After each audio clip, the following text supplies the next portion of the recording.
Welcome back to Major Intonio's presentation of The Ifs of History by Joseph Edgar Chamberlin. Chapter 17, If Abraham Lincoln's father had moved southward, not northward. The two sections in the Civil War in America were led by two men, Abraham Lincoln and Jefferson Davis, the one President of the United States and the other President of the Confederate States, who were born within about 100 miles of each other in the state of Kentucky and within 9 months of each other in point of time. For it was in June 1808 that Jefferson Davis first saw the light in Christian County, Kentucky, and in February 1809 that Abraham Lincoln was born in Hardin County in the same state. Samuel Davis, the father of Jefferson Davis, and Thomas Lincoln, the father of Abraham Lincoln, were men of the same English-American origin, and the families were originally of virtually the same class, though Thomas Lincoln, doubtless as the result of the death of his father at the hands of the Indians when Thomas was a child, had fallen somewhat in the social scale. Both men became dissatisfied with material conditions in Kentucky at about the same time, and both emigrated with their families. But Samuel Davis went southward into Mississippi, while Thomas Lincoln went northward into Indiana. That the sons of both these Kentuckians had in them the fire of genius, the history of their country has abundantly proved. Each was destined by the compelling force of his character and gifts to play a great part.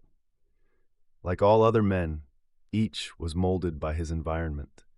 The illiterate Thomas Lincoln was credited by his immortal son with the intention, in emigrating, to escape from a slave state. But is it not probable that the son, deeply preoccupied, as he was in later years with the subject of the emancipation of the slaves, had projected backward by a psychologic habit common to all mankind, this idea from his own mind into that of his father? In all probability, no other motive than that of accident or convenience. For Thomas Lincoln was a poor and rather shiftless man, impelled Abraham Lincoln's father to go to Indiana instead of following the trail which so many of the more enterprising Kentuckians were taking to Mississippi or Louisiana. It was to that section that enterprise beckoned, for agriculture was carried on in the Southwest upon a large scale, and broader plantations were open to the adventuring settler. Indiana, on the other hand, was a poor man's country. What if Thomas Lincoln had possessed a little more energy and a few more shillings and had gone to Mississippi instead of to Indiana and afterwards to Illinois? What if he had become a plantation and slave owner and had thus subjected his boy Abraham to the overmastering influence of a southern environment? So far as I can recall, Mississippi never produced an anti-slavery man. In this event, there would have been, for the national cause, for the saving of the Union, for the emancipation of the slaves, no Abraham Lincoln. On the other hand, the tremendous power and patience of Lincoln's nature, the majesty and greatness of his character, the resources of his intellect, would in all likelihood have been added to the sum of the statesmanship which was enlisted on the Southern side. It is even conceivable that Lincoln, rather than Davis, would have been the president of the Southern Confederacy. Only a combination of the most extraordinary circumstances made him the nominee of the Republican Party for the presidency in 1860. If he had been the leading statesman and politician of Mississippi, his path to the Confederate presidency, as the success of Davis proved, would have been comparatively easy. Without Lincoln, the anti-slavery agitation would have gone on just the same. The Republican Party would have been constituted just the same. Everything up to the 18th day of May 1860, when Lincoln was nominated for president at the Wigwam in Chicago, would have gone on just the same. But lacking Lincoln, what a world of things afterward would have happened differently. In the first place, it is probable that Seward would have been nominated for president. Very likely, he would not have been elected.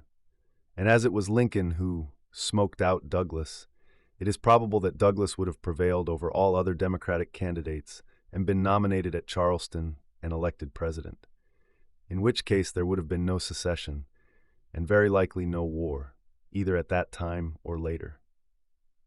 Slavery would have become entrenched, to yield, perhaps, in the end only to economic influences, the operation of which had already doomed it. But if Seward had been nominated and elected, secession would have taken place and war would have resulted.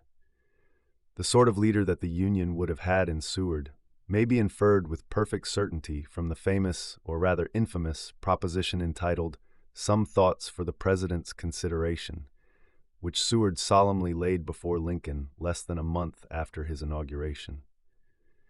This extraordinary document, one of the most senseless and wicked programs ever prepared by a man of state, advocated a change of the national issue from slavery to a foreign war.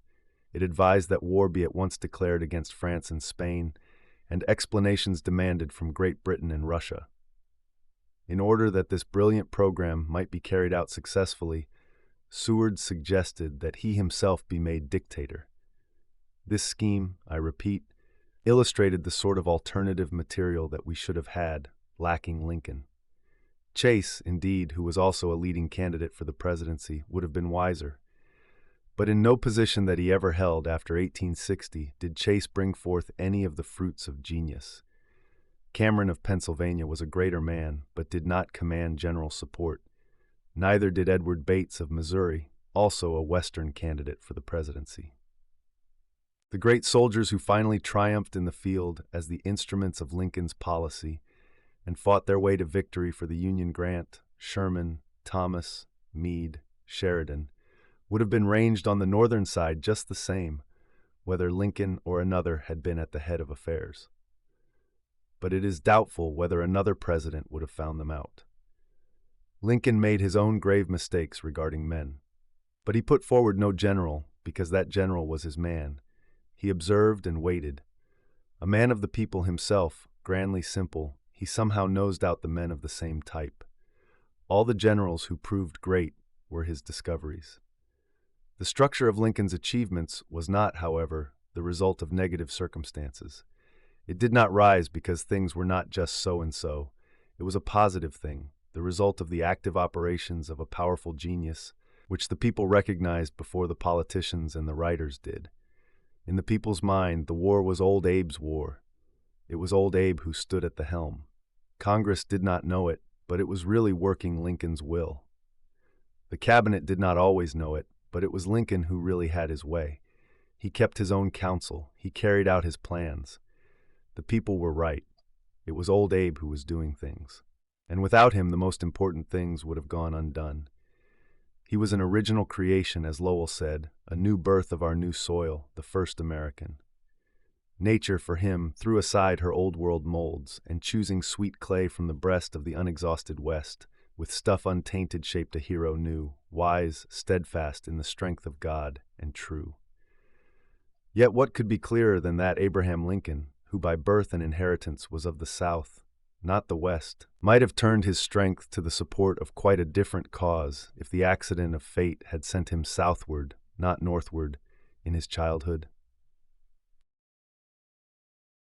This concludes today's reading of the Ifs of History by Joseph Edgar Chamberlin.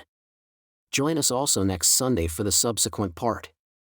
Subscribe to Major Intonio's channel. Thank you for listening, and so long.